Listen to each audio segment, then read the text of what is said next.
I was born in Trinidad and Tobago from Trinidadian parents. I moved a lot in life, and so we moved to New York when I was younger.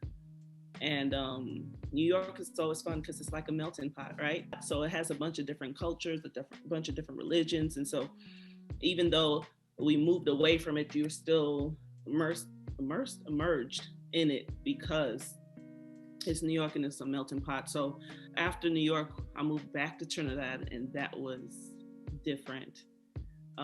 Being raised in America, then moving back to Trinidad. So, and then moving back to America after I moved back to Trinidad for months. And so it was very difficult for me to retain my culture, and as a young child not wanting to be like everybody else, not wanting to be that outcast, because when you are in New York, it's like everybody has an accent, everybody is different, and it's cool. But then when I moved to North Carolina, it's like, what is she saying?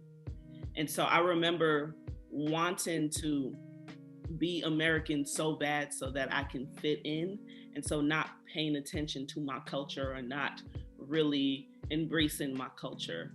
And so it was something that kind of followed me, because I didn't embrace it. I didn't learn much about it, and I was far removed from it growing up in North Carolina. And so it was just kind of like a hole, like something missing. And then that term, like the diaspora blues, you're too foreign for home, but you're too foreign for America. So it's like, what do you do? Where do you fit in? And so that was major in my life.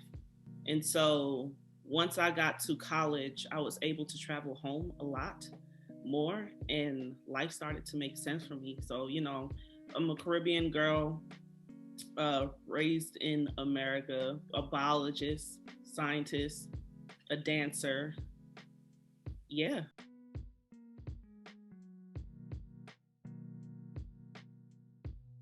It's not really a topic for me, but when I think about aging and how we treat tanties, like the elders, the babas, the tanties, it's a lot of respect.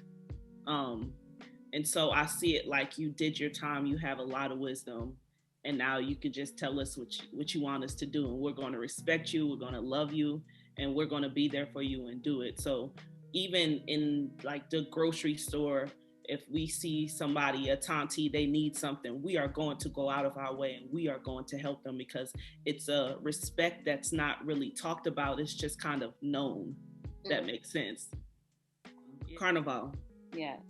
I think a lot of outsiders are always wild when you go there and you see a tanti on the road. Like you see a section for elders, or you see a section that's intermingled with younger people and older people, and they are dancing down the road for carnival, from 4-year-olds, kiddies carnival, all the way to 80-year-olds. Like it's a thing. I think that's a great.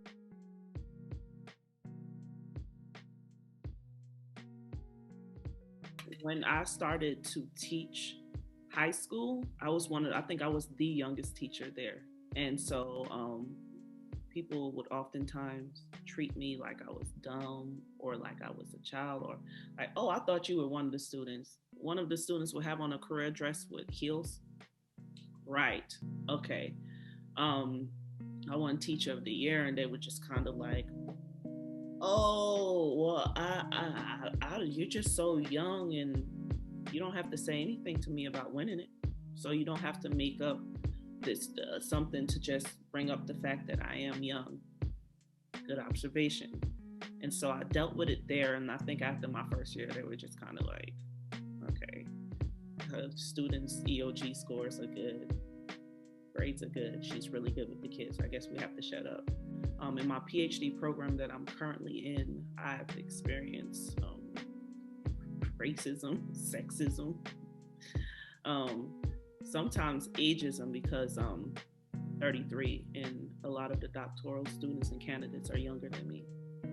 And so they'll have different events. They were, oh, I just thought you were busy. I thought somebody was like, I thought you had to take care of your kids. I was like, my kids? Yeah, I was like, so just let me know where this assumption came from. Did you ever hear me talk about kids before? No, but what? Well, I said, no need to answer. I don't have kids, but thank you, you know? And so now it's that I'm the cool Megan, older or whatever. I don't know why I'm the cool Megan, but at first they tried me because I was older, and they realized that I wasn't the one. So that was really cool. Um,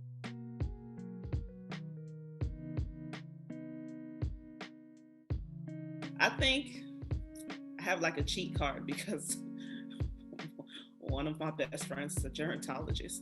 So I learned stuff about aging all the time. Prior to that, I think that I associated ageism or aging with knowledge, with wisdom, because of our culture and how it is. But I never took time to look at my body. So I think my aging process, like one thing that I am realizing, like it has no limitations. Getting older, it's no limit. It's all in your head. As you get older, you can still do what you want to do. But in order to do what you want to do, you need to take care of your body so that you have a body to do what you need to do. So I still look at it as wisdom and knowledge, but I also look at it as just getting to know myself better and taking care of my body.